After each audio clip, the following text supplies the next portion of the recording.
ఉన్నటువంటి ఏదైతే కేంద్ర ప్రభుత్వం పెంచిన పెట్రోల్ డీజిల్ ధరలను తగ్గించాలని చెప్పి వామపక్ష పార్టీలు బీఎస్పీ ఆధ్వర్యంలో ఇక్కడ హిందూపురం అంబేద్కర్ సర్కిల్లో నిరసన వ్యక్తం చేయడం జరుగుతున్నది.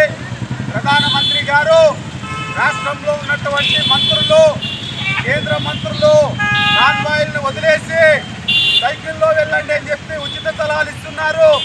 నడుచుకొని వెళ్ళండి అని చెప్పి ఉచిత సలహాలు ఇస్తున్నారు. ఈ నరేంద్ర మోడీ గారు ఏం చెప్పారు?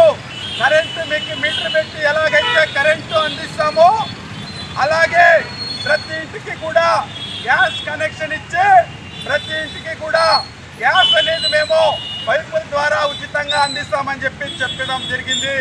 గ్యాస్ కనెక్షన్లకి పైపులు అయితే వేశారు కానీ ఎక్కడా కూడా రాష్ట్రంలో ఏ ఒక్క చోట కూడా గ్యాస్ పైపుల ద్వారా ఇంటింటికి అందడం లేదు.